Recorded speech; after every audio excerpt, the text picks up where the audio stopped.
né? E não se sabe o paradeiro dela. Janja, abre o olho. Não se sabe. A gente tava comentando antes, já que você tem o canal Zona de Polêmica, falar um pouquinho de polêmica. Você viu o vídeo do Carioca? Carioca tem um podcast com bola, que é o Ticaracaticast. E ele saiu numa polêmica agora, que eu também não acho que é polêmica, as pessoas transformam tudo em polêmica. Ele falou que ele proíbe que os filhos dele leiam alguns livros que foram dados pela escola, porque ele entende como livros doutrinadores. Você viu essa polêmica? O que você achou dessa polêmica? Acho que ele tá certíssimo. Certíssimo. Oxe, a escola pode doutrinar e o pai não? Onde já se viu isso? Porque, sério, nós, aqui no Brasil, nós somos obrigados a se colocar em escolas que são obrigadas a seguir as orientações do MEC, né? E as orientações do MEC é aquilo lá que a gente conhece. Então, vendo isso, nós não podemos, em casa, conseguir colocar um limite, né? Ainda nós, pais, que somos conscientes e estamos acompanhando para que isso, né, a doutrinação não aconteça, nós não podemos também, né, dentro de casa, colocar o nosso próprio limite, e as pessoas acham isso um absurdo. Não, gente, peraí, né? É o filho dele, ele que cria o filho dele, ele que paga as contas do filho dele, e ele não pode decidir o que o filho dele vê ou não, lê ou não. Eu acho que ele tá certíssimo. Isso é uma coisa que precisa ser mudada, né? No Brasil, eu vi até uma mãe que estava tendo problema na justiça porque ela estava educando a filha dela, mas muito jovem, em casa. Sim. E queriam que colocasse na escola. Então, homeschooling ainda não é permitido no Brasil. E você tem as escolas, por mais que tenham algumas vertentes diferentes, elas têm um direcionamento de acordo com o MEC. Sim. Mas aí eu pergunto, qual é o direcionamento do MEC? Porque o MEC também, para exigir qual seja o direcionamento das escolas, ele tem que ter um direcionamento. E a gente quer levar as nossas crianças para onde? Um direcionamento dado pela indústria, pela ciência. Porque eu não tô vendo o MEC fazendo isso, né? Pelo contrário, eu que dei aula na universidade há 15 anos, a gente vê o MEC mais atrapalhando do que ajudando. Olha, vou falar uma polêmica, então. Eu acho que o MEC tinha que acabar, não tinha que ter isso. Eu acho que os pais deviam ter liberdade de de ter suas próprias escolhas de quais escolas colocar os seus filhos. Se você tem uma orientação mais progressista, coloca lá na escola progressista, que vai abraçar a árvore, que não sei o quê. Vai, bota lá. Se você tem uma orientação católica, bota numa escola católica, que vai rezar o terço, não sei o quê. Religiosas, que você quer evangélica. Se você é mais liberal, que você é uma família tecnológica, que quer que o seu filho aprenda tecnologia desde sempre, entendeu? Eu acho que colocar todas as crianças para aprender a mesma coisa também não dá direcionamento para as atividades de cada criança, porque cada criança é diferente uma da outra. Sim. Uma é melhor na matemática, outra é melhor em humanas, outra é melhor em artes. Se você dá um ensinamento igual para todas elas, elas acabam se perdendo, porque uma vai querer aprender mais de artes e vai ser obrigada a aprender mais de matemática. E ao contrário também. Então, eu acho que os pais deveriam ter mais liberdade para escolher o futuro dos seus filhos. E aqui no Brasil, a gente é completamente fechado. A exemplo da moça que você falou, que ela está sendo processada por ensinar os seus filhos em casa. Isso é um absurdo. Sim. Isso é um absurdo. Nós somos obrigados a colocar nossos filhos nas escolas ruins, com orientações ruins no MEC, e nós somos obrigados a isso, senão a justiça vem pra cima. Tem uma mãe que eu sigo, que eu adoro, é a Sâmia Marcilli, ela acabou de ter, faz 2 dias, o 8º filho. Nossa. E os filhos dela são inteligentíssimos, educados, empáticos, prestativos, são crianças maravilhosas e ela ensinou durante muitos anos homeschooling, ela que ensinava, até que teve uma denúncia. Nossa. E ela foi obrigada a colocar numa escola. Aí ela foi atrás de uma escola que fosse, né, referência, não, que tivesse contato junto à escola, colocou na escola para não ter problema. Senão ela tava ensinando até hoje. Os filhos delas, tipo, eram os melhores, assim, sabia ler desde sempre, matemática muito bem.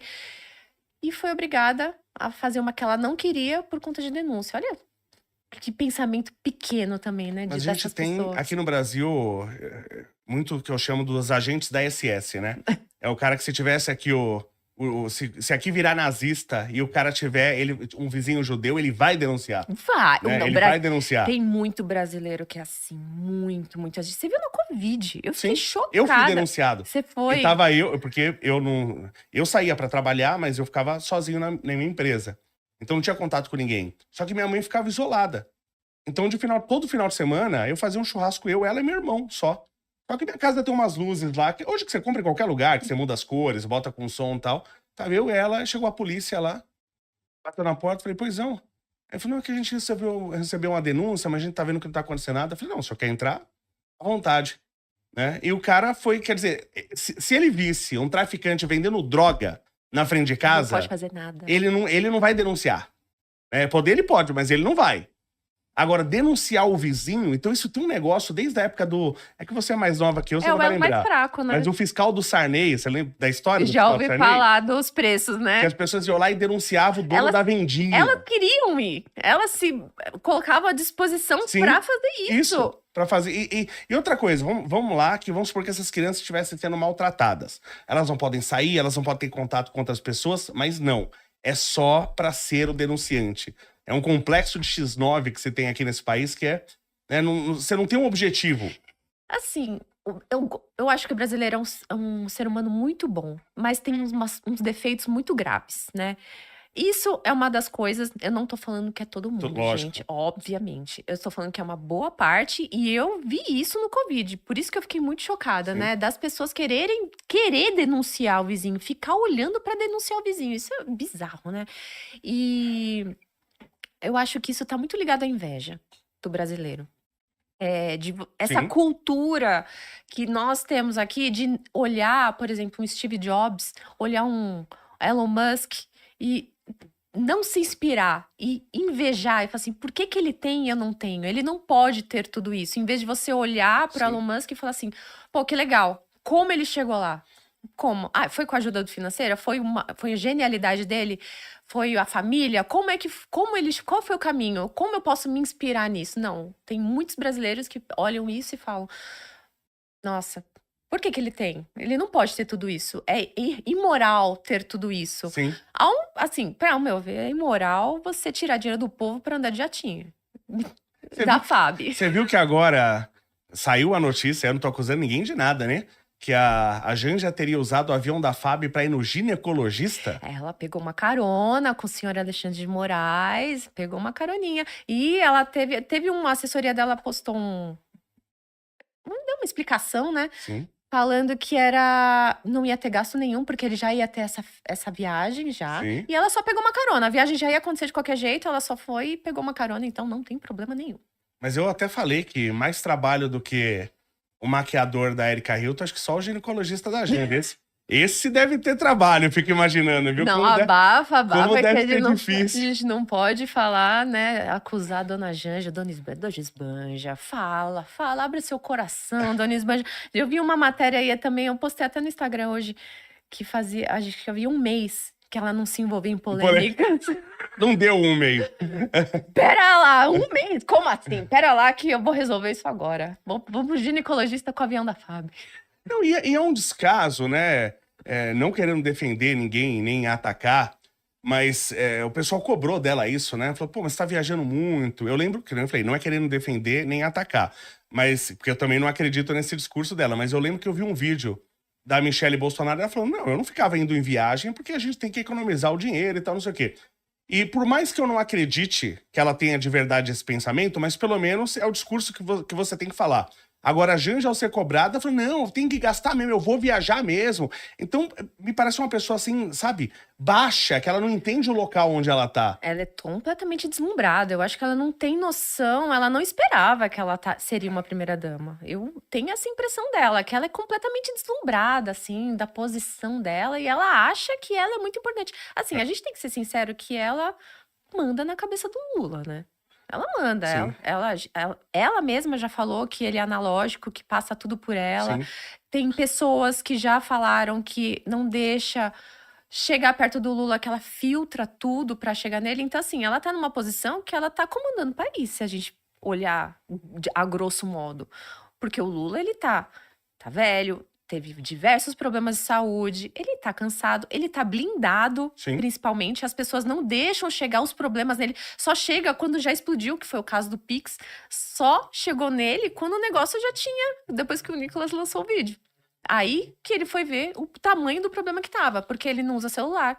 É a Janja que passa tudo pra ele. Tem jornalista de esquerda falando que é um absurdo que ela não deixa nem os filhos chegarem perto dele. Então, ela chegou nessa posição e eu acho que ela tá, assim, tendo muito mais poder do que uma primeira-dama deveria Deveria ter. ter. Mas é uma posição inesperada, né? Quando que uma mulher vai imaginar que vai conhecer seu marido numa visita íntima e de repente vira primeira-dama? É uma posição estatisticamente Ah, mas improvável. foram, acho que tem uma entrevista dela falando mais de 500 cartas que eles trocaram durante todo esse tempo. E ela guarda todas as cartas. Ah, E depois foi lá e casou e tá lá no Palácio do Planalto, né? mas ela tinha um cargo, se eu não me engano, antes na Itaipu, não era isso? É, Isso, que eu já ouvi dizer, e eu não estou acusando ninguém de nada, mas pessoas falam que ela seria já amante do Lula, mesmo quando a esposa estava viva, e por isso ela tinha esse cargo na Itaipu, que seria um jeito de pagar a amante. tinha. Não tô acusando ninguém de nada, é a Não, história que eu já ouvi. não, eu já ouvi essa história, mas É. ela bate de frente também com uma da Rosemary Noronha. Você sabe quem foi Rosemary Noronha? Não, essa eu não Você não conheço. sabe Não. a Rosemary Noronha. A Rosemary Noronha saiu na Veja. Ela era a amante não oficial do Lula, né? Ela fazia é? muitas viagens com ele e ela ficou muito conhecida na época, né? Quando ele Isso era, de quando? Qual era a época isso aí? quando Você ele era lembra? casado com a Dona Marisa. É? Foi durante os 2 primeiros governos dele, Ah, tá. né? E não se sabe o paradeiro dela. Janja, abre o olho. Não se sabe o paradeiro dela, mas ela ficou muito conhecida, né? Na época que ela fazia várias viagens internacionais com ele, né? Fazia trabalhos com ele, enfim. E ela era lá, ficava ali escondidinha. Nossa, mas ela não tá nem no Brasil mais, Não não se sabe? sabe, não se sabe onde ela tá.